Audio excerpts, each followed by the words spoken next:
When you buy Kroger brand products, you feel like you're winning. That's because they offer proven quality at lower than low prices. In fact, we guarantee that you and your family will love how Kroger brand products taste, or you get your money back.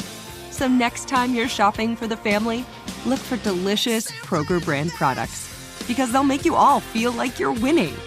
Shop now, in-store, or online. Bakers, fresh for everyone. All-inclusive vacations make life easy with endless eats, bottomless drinks, and never-ending fun. So booking an all-inclusive vacation should be easy too, right? That's where Apple Vacations comes in. Book your all-inclusive getaway with Apple Vacations and receive exclusive perks at select resorts. You'll find the best deals to Hyatt Zilara Riviera Maya in Mexico and enjoy a selection of exclusive nonstop vacation flights. Turn on easy mode at applevacations.com. or call your local travel advisor to get started. Visit applevacations.com or call your local travel advisor to get started.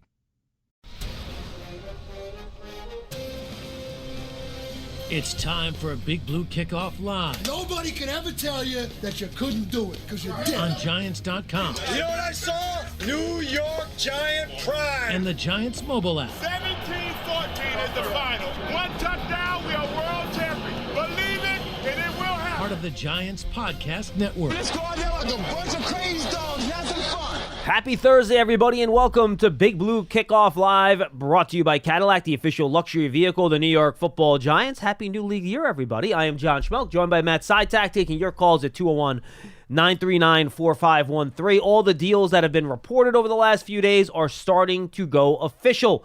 The Giants have a few in the books already. Brian Burns, officially traded for and signed to a nice contract extension. That's official. You have Jalen Mills, safety. He's official. And you have John Runyan, offensive lineman. He is official as well. And I would expect that more of these will trickle out as the day goes along. Stay tuned to Giants.com, the Giants Twitter account, all the social media platforms. For all of that, if you have any interest, you can go to either the Giants Huddle podcast feed or YouTube to go check out my interview with Brian Burns we did late yesterday after he signed his contract. I thought it was fun to get to know him. Good dude. Big guy, too. A little bit wider and broader than I thought he would be, Matt. And that's where we should start, because that's the Giants, even though it's not a free agent signing, it's their big move of the free agency period. It's a trade and sign for like, it's not a sign and trade, it's a trade and sign type of move. So here's where I'll go with this. I think as two guys like me and you that love the draft, it rips my heart out to trade away the 39th pick just because I'm so excited about what you could do with that pick. You can get a first-round talent there. Rips my heart out. But here's the other half of it. It's a Pro Bowl caliber player that's made 2 Pro Bowls that plays at what you can argue is the second most important position in the sport after quarterback. Players like this do not become free agents. They either get franchised or they get tagged. We talk about that with wide receivers all the time, right? Yep. Defensive ends, it's even worse. Like, just look, remember when Khalil Mack got traded? Same deal. Does not become free agents. They end up getting traded. And you get a guy that's 25, is going to be 26. He's the same age as Dexter Lawrence, so both slightly older than Kayvon Thibodeau. And it's a piece at a premium spot that you got for only giving up a second-round pick. The contract's mammoth. I get that. But if you want to get a difference maker on defense, this is the type of thing you have to do. And the Giants were looking for a difference maker at edge to complement Thibodeau and Dexter Lawrence, and that's what they got. Yeah, since the end of last season, they were one of the biggest, the buzz around the Giants was that they were going to add an edge rusher in some capacity. And, looking at mock drafts the last couple months, a lot of mock drafts had us taking an edge rusher with one of those 2 second-round picks. Right. So, obviously, the contract Brian Burns is going to be playing under just a little bit more than what a second-round pick would be making. But he's obviously more of a sure thing than picking a second-round rookie in the draft or, day 2, day 3 rookie, whatever. Now, he comes to the Giants. He joins Kayvon Thibodeau and Dexter Lawrence on the starting defensive line. Azeez Ojulari is still going to be on the team. Still, his playing time might see a little bit fewer snaps, obviously. But, with his health history, maybe some fewer snaps might help him. Yeah. Stay healthy. Him as a situational pass rusher Bingo. could be ideal for him. And so I have been ecstatic about this trade since it was reported on Monday, because I think it genuinely gives the Giants one of the most talented defensive lines throughout the entire NFL, and led by three guys, as you mentioned, who are all young. No. Dexter Lawrence, Brian Burns, Kayvon Thibodeau, and Ojulari as well, at least for this upcoming season, his last year of his rookie deal. These are all young players that probably not even Dexter maybe, but these guys are still ascending. They may not have even reached their prime yet. I don't think we have seen the best of Brian Burns yet. I think we will now, especially surrounded by the other talented players, will help, give each of these guys more one-on-one matchups than they've probably seen previously. So yeah, could not be more excited about this trade. And I think that's the hope, right? That now, while Burns' production has been enormously consistent, never had fewer than 7.5 sacks in a season, but just one season of double-digit sacks, right? 12.5, I believe, was a season high, right? Yep. So you hope now, in this environment, in this ecosystem, with those other players, throw in Shane Bowen's defense, and we talked about this. You go watch his defense on tape last year. It's guys lined up really wide in wide nine, to give your ends a chance to rush the passer. Joe Shane said at the Combine, you need guys that can rush the passer. This fills a need, and I think Burns is the exact type of player you want to fill that type of role. Like Harold Landry, that type of guy that he had in Tennessee, right? Now, Landry wasn't able to stay healthy, unfortunately, for them. But that type of guy, and I think while sacks are largely, or in some part, out of the control of the defensive end sometimes, because the quarterback gets the ball out, whatever, you can't help that. Pressures you can control a little bit more. I think your hope now that the production jumps a little bit. And I'll just say this, and Pearson, you can use this for the tease. If you watch the show in 2019 when the Giants drafted Dexter Lawrence, I love Brian Burns. I was excited for the Giants to draft him. I was crushed when he got picked one pick before the Giants had in 2019. Now, Giants wound up with Dexter Lawrence. All good. Worked out. But I went back after the trade, and I rewatched Brian Burns' NFL tape. Fall in love all over again. The amount of pass rush moves, the speed rush, the hand usage, the chop, inside spin, outside spin, speed to power, long arm, pushes guys back on their rear end, pancakes them, right? Because they're expecting the speed rush and he brings the power. This guy has every pass rush move in the book, and he's fun to watch. Yeah, and again, I know I'm going to keep on harping on this, but he's 25 years old. Yeah. He's so young. He's proven to be durable throughout the first 5 years of his NFL career. He stayed on the field, and, he hasn't had yet, a 15-plus sack season. As you mentioned, 12.5 is his career high so far. But I saw this tweet NFL Game Day account put out on Twitter after the trade was first reported on Monday. It's a good one.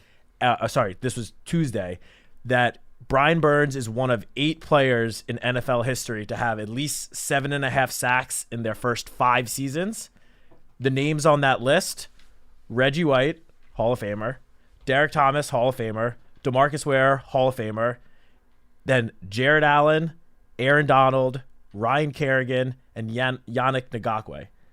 Those are 7 very, very talented pass rushers. If the fact that Yannick Ngakoue, who has had a very successful NFL career, is probably at the bottom of that list in terms of careers, and he's still a great player, that's really telling. That shows you the start of the career that Brian Burns has had and what he could potentially, grow and develop into here in New York. Yeah, I'm excited to see it, and I think now we're seeing a vision for how Joe Shane wants to build his defense, right? He wants to build it from up front out, from inside out, start with the front. There's still a lot of work to do in the secondary now. Yep. Jalen Mills came in. He's a guy that you can move around and put in a lot of different spots. Maybe he'll be starting next to Jason Pinnock. We'll have to wait and see. Obviously, Xavier McKinney signing elsewhere. He can play a little corner, play a little slot, but who's the other Giants' outside starting corner? Is Cordell Flock going to be their starting slot? Is he their starting outside corner? We don't know the answer to these questions yet. But it's pretty clear, simply based on where the Giants have put their resources, Matt, because a lot of the resources are in the defensive front now. That's how they want to get this defense. And by the way, if you look at how Buffalo built their defense, it should not be a surprise to anyone. The way Buffalo used high picks on, guys like Ed Oliver, AJ Epinesa was a high pick for them. He was a second rounder.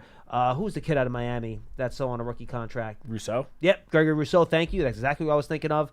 Daquan Jones is a good player there. So they've used a lot of high picks on defensive linemen. So that's clearly where the Giants are trying to focus in terms of how they build this defense. Yeah, and I know we spoke about this, I don't know if it was last week, 2 weeks ago on the show, that last season the Giants had it was either the highest or within the top 3 highest percentage of blitzes in the league. Yeah. And yet the pressure rate was bottom 3 in the NFL.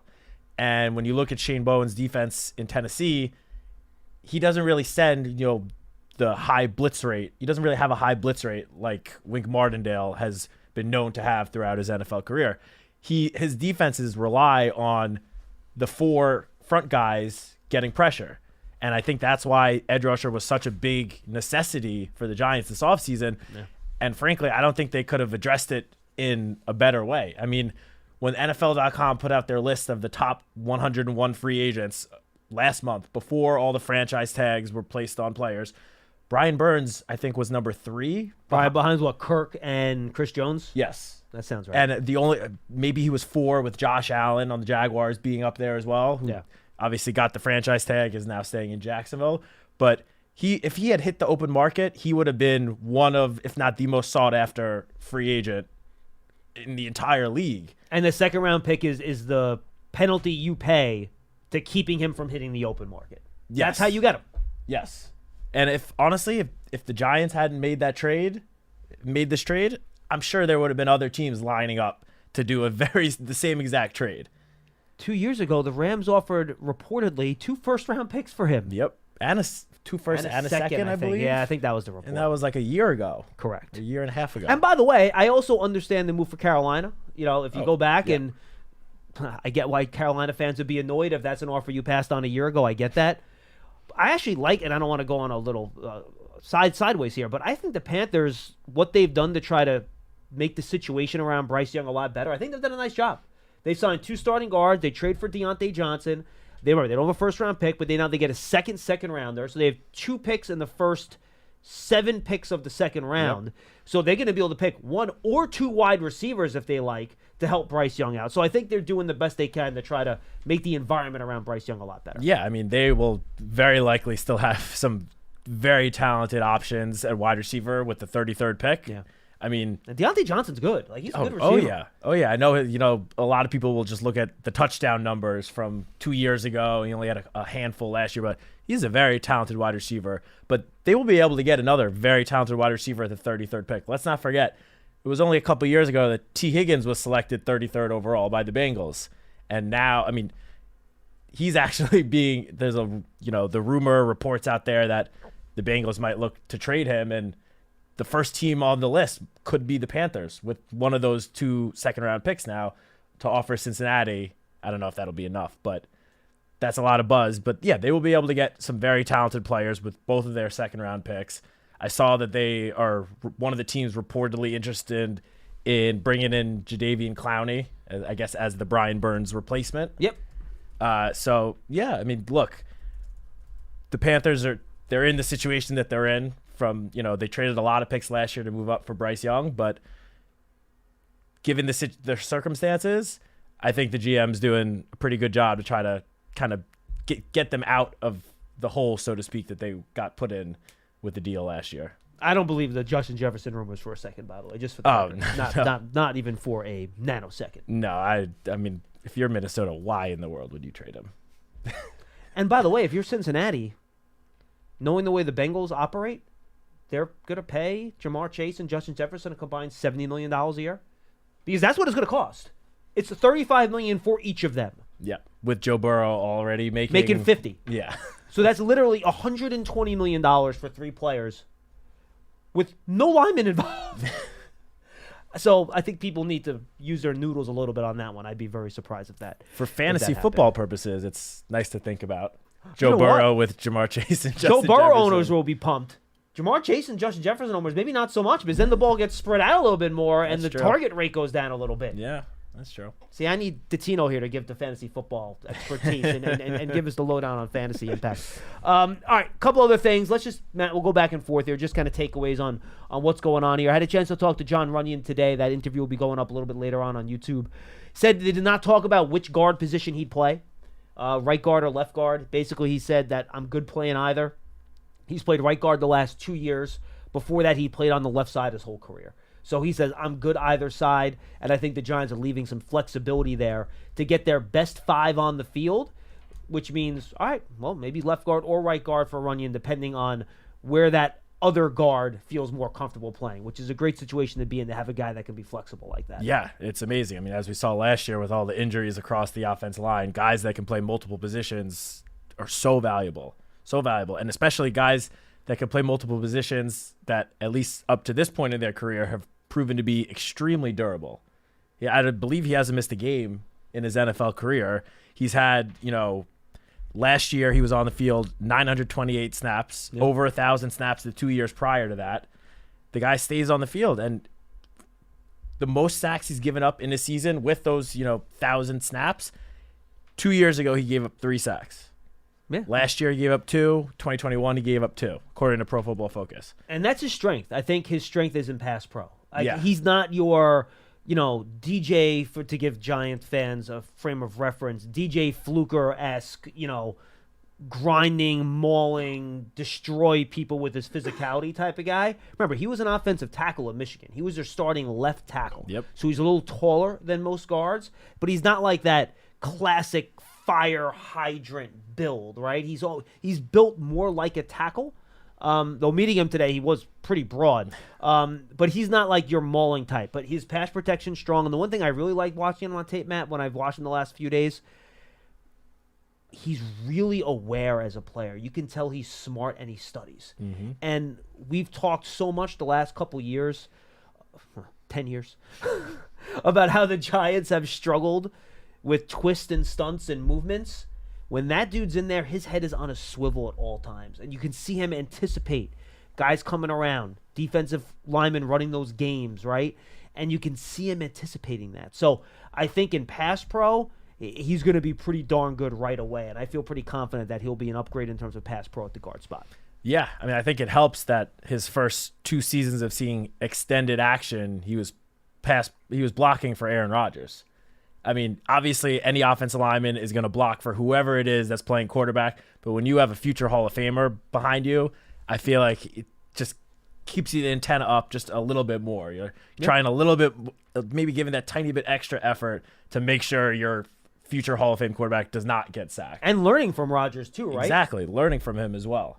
It's huge. And speaking of learning and just his general football IQ, I think it's extremely beneficial that his dad is a longtime NFL offensive lineman who Giants fans might remember all of his, kind of famous matchups going against Michael Strahan. The two of them were kind of enemies with each other. Nemesi? Is it Nemesi? I think it might be Nemesi. Sure. Nemesis? No. But Runyon Sr. was with the Eagles, I believe it was for 9 seasons. I talked to John about that today. I think he said 2000 to 2008, I believe. Okay, so 9 seasons. Strahan was there for all but the last one. Yep. And, I mean, the two of them, while they were enemies on the field, appear to be, I don't want to say good friends, but at least friendly off the field. And he's a South Jersey guy, too. Yeah, so much so that, as John Runyon said during his press conference today, Michael Strahan invited the entire Runyon family to his Hall of Fame induction speech in Canton. I didn't know that. Yeah. The entire family, and Strahan even mentioned John Runyon in his speech, calling him the greatest player that he ever had to go up against. So I think having a father who played, almost 15 years in the NFL, just another little thing that is just going to help John Runyon Jr. throughout his NFL career, and especially here. Agree. I have not been on since all these signings happened, so I apologize, but I'm going to touch on a couple more real quick. Jermaine Illuminor is not official yet. That is something that's still according to reports. When that becomes official, we'll, of course, let you know. It's funny. I was listening to the Athletic Football Show. Nate Tice and Robert Mays do a great job with that. And they went through the numbers. There is no other offensive tackle in the league that makes the same amount of money per year as Illuminor. The way he slots in, like just above like the lower end swing guys, but just below like the starting lower end starting guys, which I thought was interesting. And I think it's informative to how he fits and can be used by the Giants, right? Because is he a swing tackle? Maybe. Could he be a starting guard? Maybe. You know, how is he going to fit in? And I think his versatility is useful. He's played a lot more tackle than guard, almost 4 times the number of snaps at tackle versus guard. Might even be 5 times. And the last 2 years, he's been the starting right tackle with Giants offensive line coach Carmen Bursillo in Las Vegas. He's been a solid pass protector. He's done a nice job out there. Big, long guy. Moves his feet pretty well. Not super duper athletic as opposed to some of these guys that, tested ridiculous at the combine and stuff like that. But I think he gets his hands in a good place. He seems to be a pretty smart guy. His story coming from England, becoming, his first football game was the Giants-Dolphins game in 2007. It's a great story, but I think purely from a football standpoint, Matt, he gives you protection on the right tackle spot for Evan Neal. He gives you ability to play guard. And much like I mentioned with Runyon, you want to get your best 5 linemen on the field wherever they're set up, right? Yes. And now you have 2 guys in Illuminor and Runyon. Runyon's a 2-position guy, right guard, left guard. Illuminor is a 4-position guy. He's played right tackle. He's played left tackle. Not that you would want him there, but that means Andrew Thomas isn't there. He's played right guard. He's played left guard. So more right guard than left. But he's a guy that's played all these different spots. He's going to figure out a way to get on the field and be a very useful player for the Giants in one way, shape, or form. 100%. I mean, I'm just looking at his stats, both from this past season and his NFL career. This past season, most of his snaps were at right tackle, but he did play some left tackle. Gave up 6 sacks on the year, but all of them came in 3 different games. He had a 2-game stretch against the Steelers and the Chargers, who, off the top of my head, that's TJ Watt, then Joey Bosa and Khalil Mack. I watched those 2 games in prep for this. TJ Watt and Khalil Mack gave him some issues. Okay. With their speed, by the way. And then if you do see him get beat sometimes, it's with the super speedy athletic guys around the edge. He's very good not letting guys get inside of him. He doesn't get power rushed or bull rushed. If he gets beat, it's usually with speed outside. Yeah. But, I mean, those 2 guys are 2 of the best pass rushers in the NFL. They're pretty good. Same thing with Runyon, by the way. When you saw him lose, it was to Chris Jones, it was to Aaron Donald, it was to Osa Digizua, some of the best defensive tackles in the league. And then the other 16 games, he gave 1 sack. Week 18. Those first 2 were weeks 3 and 4. He gave up the 5 sacks total. Didn't give up a sack again until the final game of the season against the Broncos. Yeah. He definitely provides some great versatility. As you said, most of his snaps have been at right tackle, but he has over 400 snaps at left tackle, over 500 snaps at right guard, including the 2021 season where he exclusively played at right guard for the Raiders, didn't give up a single sack. Yeah. Playing 266 snaps at right guard. It's about 3 games worth, give or take. 3.5. Yeah. So he provides great versatility. He's a very solid pass protector. And one of the things that I've just been, I guess, the happiest to sort of see the last couple of days since he agreed to the deal, I don't know if for those of you who don't follow him on Twitter, I would highly recommend giving him a follow. He seems so excited. I can't remember a player seeming so genuinely happy to become a New York Giant. He has so many tweets about how the Giants was the Giants Dolphins game in London 2007 was the first game he ever went to. That he's going to look amazing in a Giants blue jersey, that his daughter's going to look amazing in a Giants blue jersey. The guy is so excited to be here. And, I mean, as a Giants fan and employee, I mean, that just makes me happy to see. I'm excited to have a British accent in the locker room. That's really the thing that's most important to me.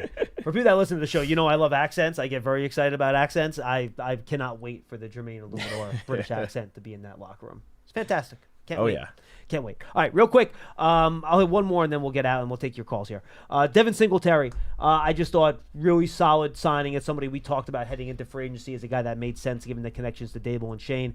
I was watching his tape again yesterday, and, man, he is elusive. He still makes guys miss consistently in space and even in little phone booths in the middle of the line. He lacks that really big burst and top speed to run away from people. You can look at his combine time. I think it was a 4.61 or something like that, right? Maybe not even 4.7.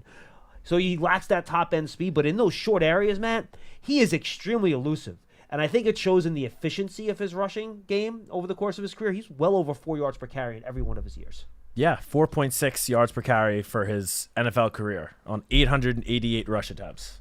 And he's never had a season below 4.2 yards per carry. He's incredibly consistent.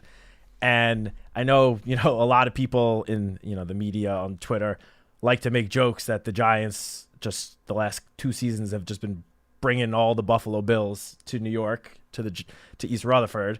But Brian Daboll knows what he's getting in Devin Singletary. They spent multiple seasons, 3 seasons together.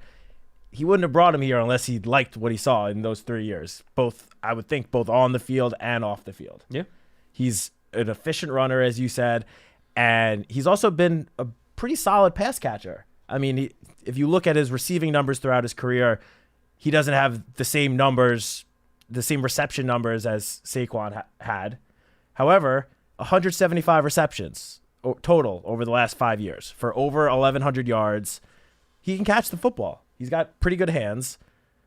I'm excited about this. He also, the last 4 seasons, has missed 1 game. Yeah, adorable. Again, that's going to be a common theme with all the guys that the Giants have officially signed, the reported signings. If you look at all of their games missed because of injury, it's very small numbers. Dependable, exactly. Smart, tough, dependable. We're really seeing that this offseason. And I'll just say this before we get to your calls here. We talked a lot. I know Giant fans, some of you guys are really upset about Saquon Barkley leaving and Xavier McKinney leaving. Totally get it. But when I think Len, who called on Monday, we talked about this. I talked about the concept of opportunity cost, right? Well, it's not just not signing those guys. It's then what do you do with the money that you don't use on those guys? Well, you want to add up Saquon Barkley and Xavier McKinney's reported average per year? You know what that equals? Brian Burns. Do you want Brian Burns on the team? Play a premium position that's 25 years old? Or would you rather re-sign Barkley and McKinney? Because you can't have both. That was your choice.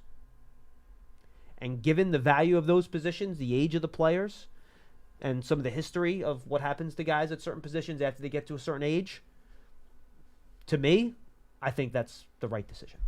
I agree completely. Because we also don't know if 1 or 2 of those guys were both kept. I don't know if they then have the money to also sign the 2 offensive linemen that we were just discussing. And those were essential signings. Yes. You had to bring in 2 offensive linemen that can start for you. It was very clear that going into the offseason, improving the offensive line was top priority, number 1. And it showed. The first day, they agreed to deals with 2 different guys from bringing in from the outside, 2 guys that you'd think are going to start somewhere on the line. Very solid veteran guys. And if 2-6 and McKinney were kept, I don't know if both of those guys would have been signed. Right. And I'll say this too. Don't have any ill will towards those 2 guys. They found really good contracts. And I get you're upset he went to Philadelphia. I get it. Don't like the Eagles. Understand. But to get that type of contract as a running back, go to I know you don't want to hear this either, good organization and a good team. And Xavier McKinney broke the bank.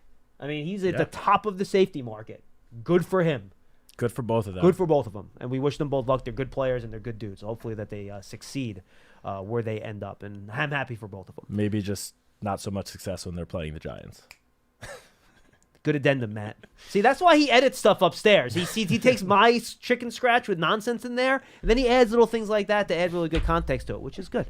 201-939-4513. I mentioned this before, guys. Go subscribe to the Giants Huddle podcast. If you're not on there right now, go and do it, because we got interviews with all of these new additions coming up. Brian Burns' interview is already up there. We're interviewing a bunch of the guys today. I already talked to Jalen Mills. I already talked to John Runyon. They're not up there yet. They will be shortly. So make sure you go subscribe to the Giants Huddle podcast. All those interviews will be up there. Go check it out. Subscribe on your favorite podcast platform, Giants.com/podcast, or go to the Giants mobile app. All right, let's go to Marty in Manahawkin. He will lead us off today. Marty. Hey, John. How are you? Good. Hey, Matt. Hey, how's it going? T. Higgins, there's a lot of talk about him out there, possibly being traded. I was just wondering if is he an X? Yes. Or a Y? He's an X. He is a true big X wide receiver.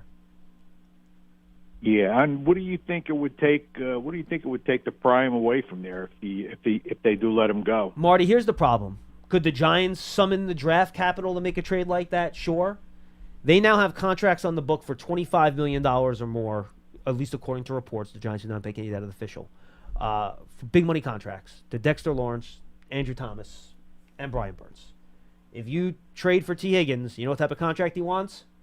That type of contract. I don't think you can afford, and Matt, correct, both of us look at the cap and stuff like that. It's very hard to have 4 $25 million a year plus players, plus a quarterback that's counting a lot of money on your cap.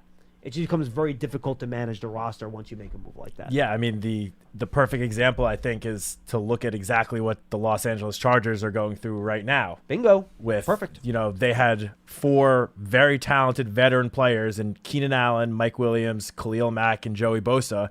And all week, everyone's been waiting for them to, release or trade 1, 2, maybe even 3 of those guys. We already saw Mike Williams get traded. And they had to let Austin Eckler go too, right? They had to let Eckler go. So now it's been reported that Khalil Mack restructured his deal to stay, but there's still question marks of whether or not they'll be able to keep Joey Bosa and Keenan Allen. Yeah, they're like barely cap compliant. Yeah, because they have Justin Herbert now with his big contract. So, is there potentially a way to squeeze the contract that T. Higgins is probably looking for under the salary cap for the Giants for this upcoming season? I'm sure there is some way to do it.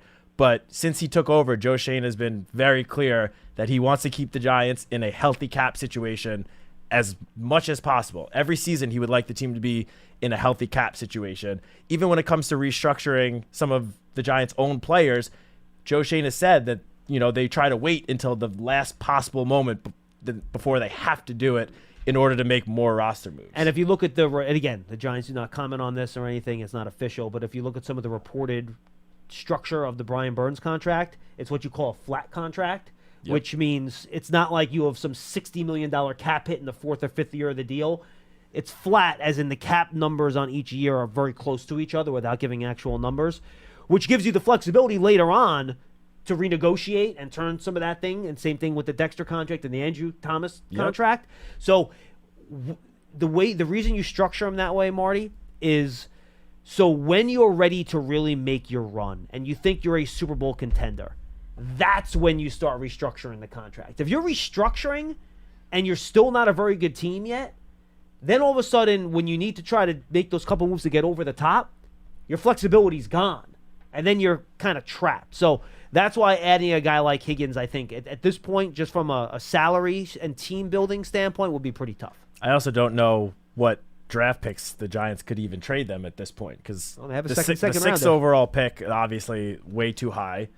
And I would think that they'd probably get more than the 47th pick for T. Higgins. Like a 2 this year and a 3 next year, something like that. Maybe something like that. But I think the Giants are also sort of counting on whoever that player that they get at 47 being not only a solid contributor right away, but someone who's going to come in on a rookie second round pick contract. And in such a great wide receiver class where you can get one either in the top 10 or with that pick at 47, you could get a cheaper option, Marty. Yeah. Yeah, it sounds like we'd be better off in the draft than with a wide receiver at this point. Good place to be. Sounds good. Thank you, Marty. Thanks for taking my question. Appreciate it, man. Thanks, Marty. All right, James in Georgia, I gave you dispensation for a second call this week, so do me a favor, get to your main point. Let's get 1 point in, and I want to make sure we get everybody else in today. James, what's going on? None, Matt. Thanks for letting me in on the second time. Well, 1 point that I guess I'm trying to make is it's been a good free agency so far. Sad about the Barkley thing, but when you break all the different moves down, like y'all were talking about, y'all hit on a lot of my points, but when you replace Barkley at the position with Singletary for half the money, that's like a no-brainer. Less than half. That's a good business move. Anybody would do that, So not mad at that anymore. That eased the blow on that. And we've been filling a lot of holes. I think we got to get to getting. Well, the point I wanted to make is, and sometimes I call about kind of crazy things, but is it impossible? And what would the situation look like if we were to trade Jones during free agency? You know what I'm saying? Something like that. would that totally destroy our cap, or Yes. we tied to him for the rest of this contract? And I think we have to bring in one more quarterback. I think Paul was hitting on it, and I was saying this to somebody the other day. We have to bring in one more quarterback just to have healthy bodies through camp and through training camp and things like that. And I'll take the rest off the air. Yeah, James, I agree. I think you want to have 3 guys throwing in spring practice and OTAs, and right now the Giants just have 2. So I agree. I think at some point, Matt, we'll see a third quarterback added in some way, shape, or form, whether it's a veteran or somebody in the draft. Yeah, well, Tommy DeVito is still under contract, but Oh, that's right. That's the third. I'm sorry, you're correct about that. But I do think there will be. But Jones isn't healthy enough to throw in the spring. Yeah, that's my point. So they only have 2 healthy for the arms. spring, Yes. Yeah, right. Yes, 100%. I think they will in some capacity. And again, don't know if it'll be another veteran, a rookie early in the draft, a day 2 or day 3 pick. That we don't know, but in some capacity, I believe they will bring in another arm. Yes. And again, based on what's on like over the cap and spot track and stuff, you would have more than $20 million be accelerating in if you make some kind of a trade that he's talking about with Daniel, and then that would just demolish your cap situation. I don't know if a trade No. is too likely. Guys, Daniel, what happened in the last 2 weeks that you would think Daniel's not going to be your starter in week 1? Like, I don't understand. And Joe Shane has been pretty clear about saying that. Again, that doesn't mean you don't add somebody in the draft. You could even draft somebody high if you wanted to. But based on how that contract was structured, there's more flexibility after this season in terms of how that thing is set up. And you saw the reports about that. But I don't think it does you much good to trade him now. You're not going to get anything back for him because the base salary is so big, right? So, I mean, I'm not sure how that would work with the base salary, if that would move to the new team, and then the cap would – I'm not sure how that would work exactly, how that base salary is structured in terms of bonuses, but I just think I don't think a trade for Jones is even something that they would talk about, unless you end up drafting somebody super early that you think could start right away with him, maybe, whatever. But I just don't think that's something that's even on the minds of people at the current time. Yeah. I mean, again, I've said this before. I spend a lot of time on NFL Twitter, mainly patrolling things for Giants.com, but I have not seen anything from anyone indicating that there's any sort of possibility of a Daniel Jones trade. Correct. So that's just the way it is, and that's kind of where we're at. 201-939-4513, and again, I don't think they should. I don't think it makes any sense based on where they are right now. I mean, Joe Shane said multiple times, Correct. If healthy, Daniel Jones will be the starter week 1. Correct. Cliff in New York. He's up next. Hi, Cliff. Hey, guys. Great stuff. Love all the signings. Great progress moving forward. I got a couple of questions about the needs for the ex-receiver and the elite internal offensive lineman. Yeah. With all due respect to Runyon and hopefully Illuminor also, I'd like to know, are those 2 additions more of an upgrade than the additions we got 2 years ago with Feliciano and Glowinski? I would think, I think they're better players than Feliciano were when he got here. If you just look at the size of the contract, I think that'll tell you that. And I think Runyon is probably a bit of a better player than what Glowinski was when he got here, if you just look in terms of the size of the contracts that they signed out. There's been a lot of inflation at that position over the course of the last 2 or 3 years, so it's hard to compare apples to apples there just because of the way the league has gone. Cliff, I would call both guys solid, dependable starters. I think that's a good way to describe them. Matt, you think that's fair? Yeah, that's totally fair. Yes. Yeah, that's what I was hoping. Now, that's a huge step moving forward, obviously, needs no explanation. But to be a championship team, I think we still need an elite guard, and just like you said, the teams that already have one, re-sign them.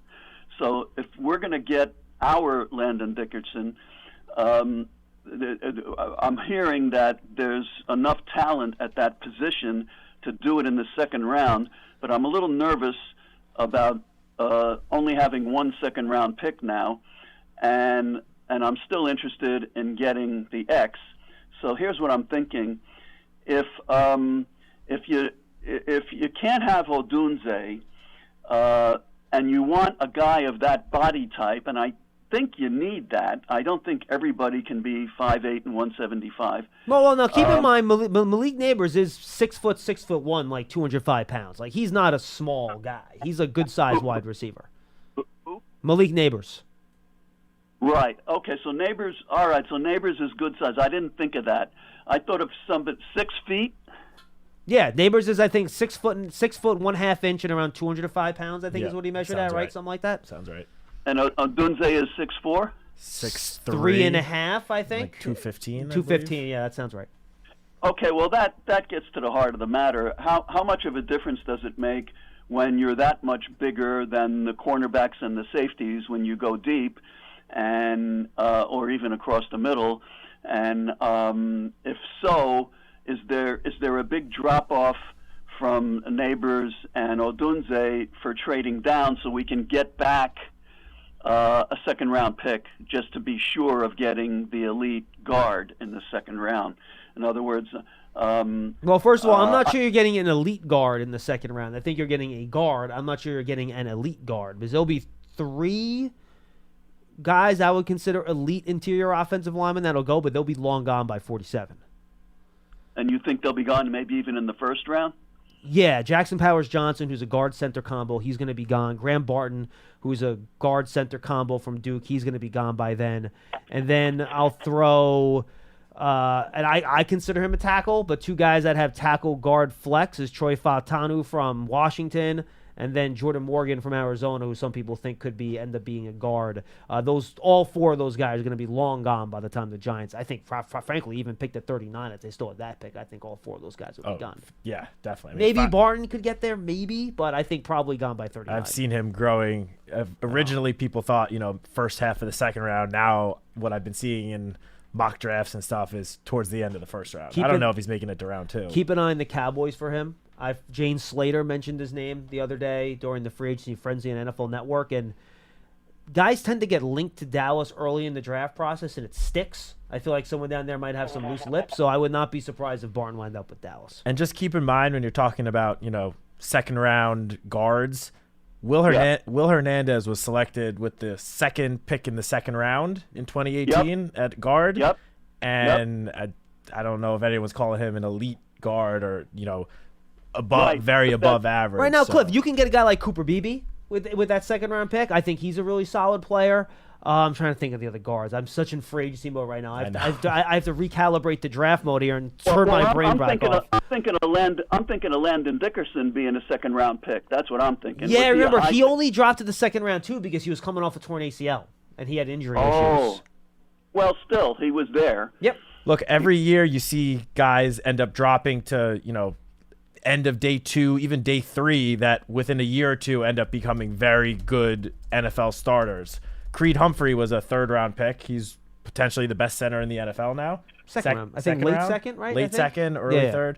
Yeah, he's awesome. Creed Humphrey's awesome. The other was it Trey Smith? Trey Smith, he was 6th round pick. 6th round pick. He's guard, the Chargers with was Jamari Salyer. Yep. Mm-hmm. He was I believe a 5th round pick. Like, guys are going to end up going on day 3. I loved him too. Lineman. I don't know why he dropped as far as he did Salyer. I thought he was a really good at least with Smith player. there was the potential medical concern. Correct. Which have proven at least so far to not be an actual concern. But every year you see guys drop to day 3 on the interior offense line who very quickly prove to be very solid, starting NFL offense line. You know who else I like too as a guard, Cliff, in round 2? Christian Haynes out of UConn. I think he's a pretty darn good player. That's another guy we'll keep an eye on. And what about the Michigan guy? Zach Zinter? I know he's coming off the injury. I'm not as high on him. Really? Yeah, I have to rewatch his tape. I have not gone through my guards in full yet, but on first look, I liked Haynes and I liked Beebe more than I liked him.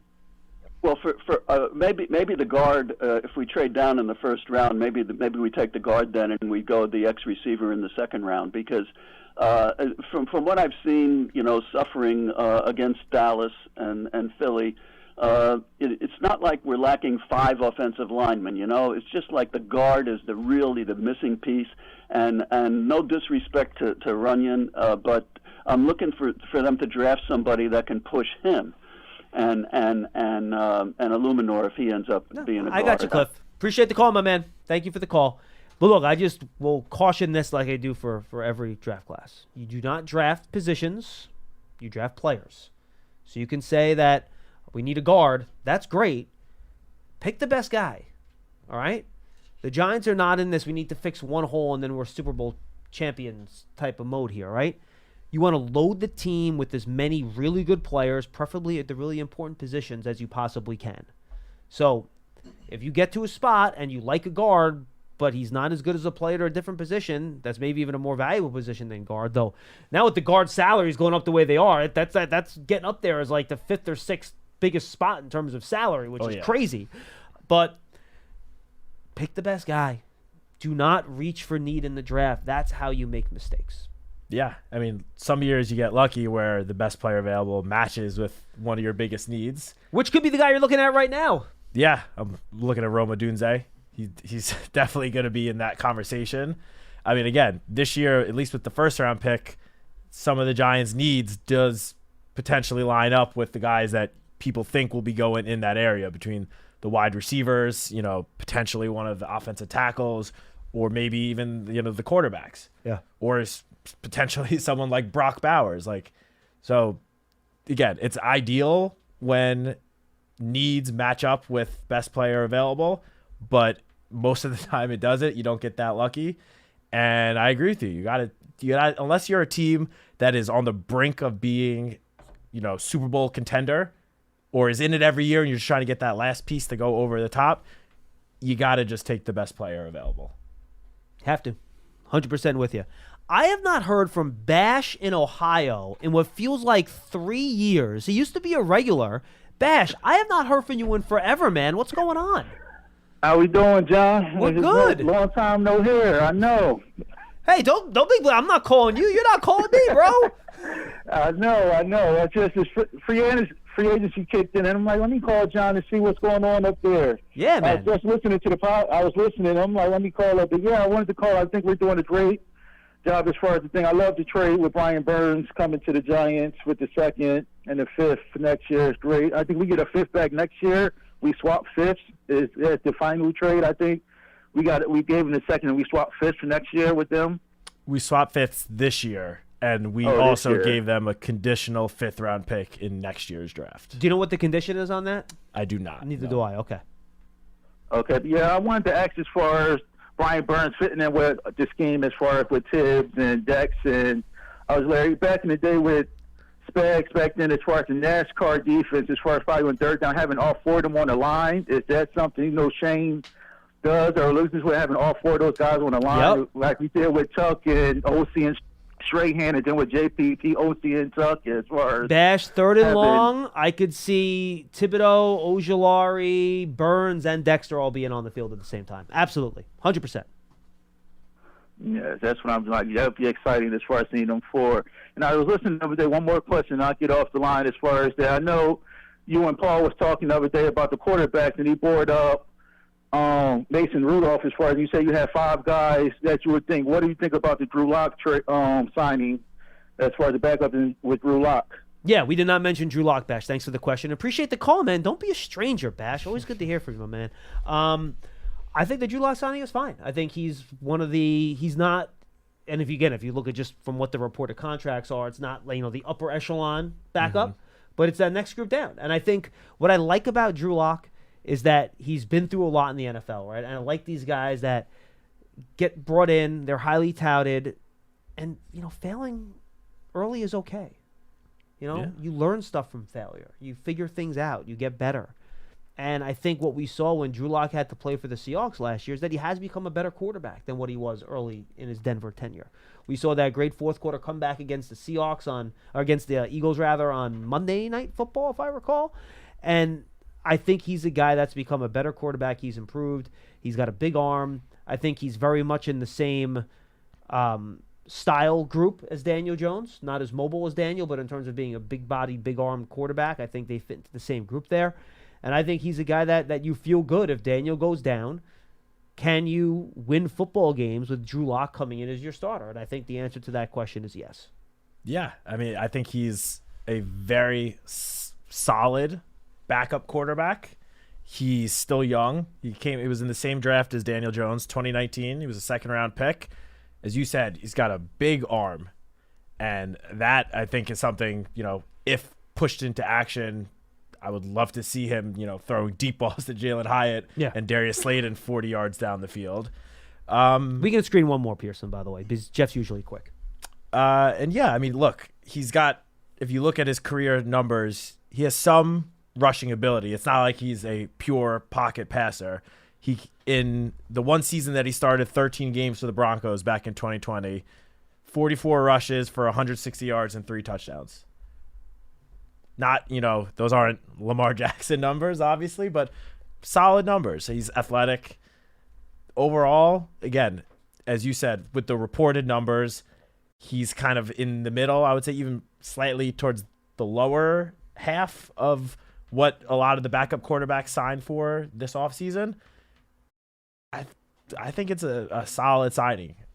Agreed. I mean, again, Is it a guy, if Daniel Jones gets hurt, you say, all right, this guy can win a game for us? Yes, he can lead the offense. I would have confidence that he can go out there and run the offense. And not just be a passenger. Like, he has the physical ability where he can make a couple of big-time throws here or there to make plays for you, like he did at the end of that game against the Eagles for the Seahawks. Yeah, I was going to say that the game-winning touchdown in that game, I was watching it live. That was an amazing throw, I believe, to Jackson Smith-Njigba. Mm-hmm. It was great. I mean, again, he's a guy that's shown that he's been there. He can handle the pressure. I mean, in the 2 games he started for the Seahawks this past season, the first game against a very good 49ers defense, completed 71% of his passes for 269 yards and 2 touchdowns. And then a week later was the Eagles game where he completed 2/3 of his passes for just over 200 yards and a touchdown. We have a trade. The Falcons have traded Desmond Ridder to the Arizona Cardinals for Rondell Moore. The rare player-for-player trade, which you don't see very often in the NFL. No, you don't. I like that. Marquise Brown, by the way, still has not been signed as far as I could tell, right? Yeah, he is now, since Calvin Ridley agreed to the deal last night. Tennessee, correct? Yes. Kind of came out of nowhere. Everyone thought. That's a nice combination. Ridley with Hopkins. Yeah, and Will Levis. Talk about another strong-arm quarterback. And Tony Pollard and Tajay Spears. That's a nice little offense right there. Yeah. They got to help the offensive line a little bit. They do. And that might point to them picking an offensive lineman in the draft now. Exactly what I was going to say. For those that, are calling or wanting the Giants to potentially move down in the first round, at least a couple of picks, the 7th pick at least looks like now, I would think that they would lean more towards the offensive lineman than the wide receivers. Yeah. You never know what a front office is thinking, but that seems to be the general consensus for a lot of the big draft analysts. It was kind of tackle or wide receiver. No, I think you have to lean tackle. But all right, we'll squeeze in 2 more calls. Jeff in Rhode Island. Jeff, what's up, buddy? Good to talk to you. Hey, how you guys doing today? We're good. Good. I had called. I was sitting here trying to figure out who the 4th piece of our new fearsome foursome was going to be. And I heard Ojolari's name mentioned, so I kind of forgot about him because he's never on the field. Well, again, and remember, Jeff, that would just be on 3rd downs. On early downs, I would imagine right now, if you're lining up with a 4-man front on 1st and 10 on opening day, it would be probably Nacho, right? That would be the second defensive tackle? Right now, yeah. Oh, yeah? I think so. Nacho, huh? Wow. Okay. You don't like nachos, Jeff? I'm not big on nachos, thank you. Do you think we might do something else before the draft in regard to maybe a little more safety help or cornerback help? Yeah, corner. I would say if I had to guess, I think corner would be a position, Matt, where I think they'd still be looking to add somebody, right? I mean, I think both of those positions in the secondary, they would, or at least going to look at adding some sort of veteran over the next month. I mean, Jalen Mills is now in the fold. He kind of is a jack of all trades, can kind of play all over the secondary, but I would imagine that he will not be the last, secondary free agent brought in before the start of the draft. I'm sure there's going to be many other people looked at before the season starts, of course.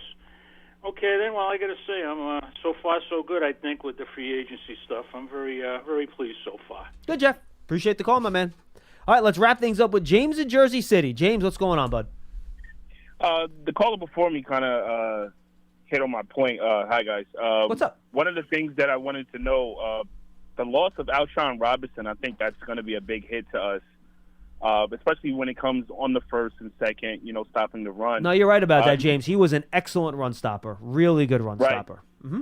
So do you see the Giants trying to fill that void maybe in the draft or maybe get a veteran free agent towards, the beginning of the season? That's a good question. And I'll take that off the air. Nah, good question, James. I mean, they do have Nacho here, and I think he supposedly is supposed to fit that same type of role, right? He can. He's not a pass rusher. He's a guy that can stop the run. That was his strength when he got here. Yep. So I think that's why he's here. But would it surprise me if I'm trying to think? Ryder Anderson has a reserve future contract, right? He's here, a defensive tackle. Jordan Riley. Oh yeah, that's right. Big Jordan Riley. I forgot about him. That's right. DJ Davidson's he's under contract. Those are two guys that are more run stuffer than pass rusher. So I think I totally forgot about those two young guys. Yes, I think those would be. I'm with you. I think those are the guys that would compete for that spot. Could you add a league vet minimum defensive tackle at some point? Sure. But I'd be more concerned with trying to get a defensive tackle that can rush the passer a little bit out of the 3 technique than necessarily a run stopper, given the other guys they have. Yeah, and I mean the draft again.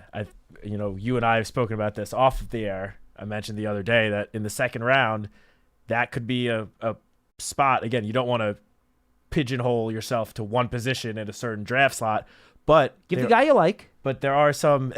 Give the guy you like. You know who I'm going to say. Well, the fans don't, though. Florida State's Braden, was it Fisk? Fisk. I like him a lot. As you mentioned to me the other day, more of the pass rusher from the interior than a run stopper. And since our conversation the other day, I've dove in to find a potential other few guys. I like the 2 Texas interior linemen. One of them was it Byron Murphy? Yeah, he's gonna go. He's gonna go in the first round. But Devondre Sweat. Yeah, if he's more of a run stopper than a pass rusher. Yeah, he is a large human being. Yes, he could be there at 47. Somebody whispered to me because he did not weigh in at the Senior Bowl, or at least there was no reported weigh for him at the Senior Bowl. I heard it was up there. I'm not gonna give a number, and the number does not start with a 4, but you were closing in. I'll leave it at that. He's big. He's big. But I would say at this point of free agency, which is kind of crazy to say because it's only Thursday of free agency week, but I think it's safe to say the first wave of free agency is now done. Yeah, I agree with that 100%. We're into the second wave, and here, maybe not the very top of the market guys that are still available, but for the guys that maybe are a little bit lower down on the list, still very, solid veteran players, you're going to start seeing a lot of these guys start agreeing to what I feel like most people would consider sort of be team-friendly deals, whether it's like a short-term one-year prove-it deals. Bingo. I mean, I believe we signed Ashawn Robinson in April last year.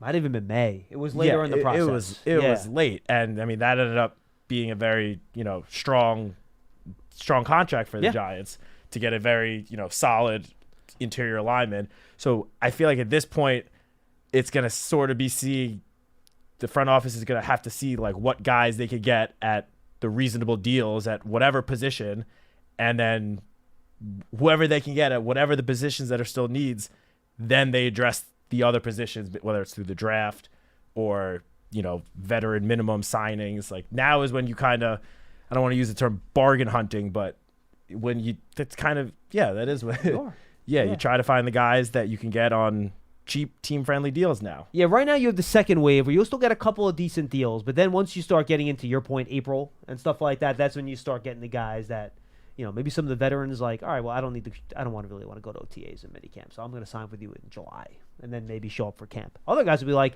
I don't want to deal with the first 2 weeks of training camp, so I'm going to sign with you on August 12th and play in one preseason game, and I'm good. Those are the older veterans. Other defensive tackles, if people like them, Chris Jenkins out of Michigan is a guy that's a day 2 pick. Michael Hall out of rival Ohio State. He's a quick, penetrating, upfield defensive tackle. And then I just love the guy's name, so I want to say it. Rook Ororo. That's actually it's Ororo. It's like Scooby-Doo. It's phenomenal. It sounds like Scooby-Doo. It's exactly what it is. And I looked at the pronunciation guide at the Combine. Had it exactly right. Wow, that's impressive. It's fantastic. It's a great name. And by the way, tune in the draft season. Tony Pauline tries to say the name. It's something. Tony's not great with the names. Half the reason I like doing draft season so much is because Tony with the names. Oh, it's phenomenal. You can't beat it. Matt, good stuff today, my friend. Good stuff. And stay tuned in to tomorrow's Big Blue Kickoff Live. I believe it's Datino and I. Sure, Lance and I, and one or the other. I don't know. We'll figure it out. But we're going to talk about how this free agency class maybe now impacts what the Giants do next in free agency, or to the little references we've had today in the draft as well, and now what the Giants' path is moving forward. And, of course, we'll continue to take your calls right here on Big Blue Kickoff Live, presented by Cadillac, the official luxury vehicle of the New York Giants. For Citak, I'm Schmeelk. Enjoy the new league year. We'll see you next time. You deserve to treat yourself, so turn your tax refund into a U-Fund and give yourself a Straight Talk Wireless Extended Silver Unlimited plan and get a new Samsung Galaxy A14 on them. You can get a great everyday value on wireless with Straight Talk's Unlimited plan starting at $25 a line per month for 4 lines. You'll save so much you'll be enjoying that refund all year long. It's the refund that keeps on refunding. Find Straight Talk at straighttalk.com or at your local Walmart store. Taxes and fees not included. Offer valid through 4/14/24 while supplies last. Online only. Must purchase a Straight Talk Extended Silver Unlimited plan to qualify. Limit of 5 phones per customer. Family plan discount with 4 lines, all on the Silver Unlimited plan. Not combinable with auto-pay discount. All-inclusive vacations make life easy with endless eats, bottomless drinks, and never-ending fun. So booking an all-inclusive vacation should be easy too, right? That's where Apple Vacations comes in. Book your all-inclusive getaway with Apple Vacations and receive exclusive perks at select resorts. You'll find the best deals to Hyatt Zilara Riviera Maya in Mexico and enjoy a selection of exclusive nonstop vacation flights. Turn on easy mode at applevacations.com or call your local travel advisor to get started. Visit applevacations.com or call your local travel advisor to get started.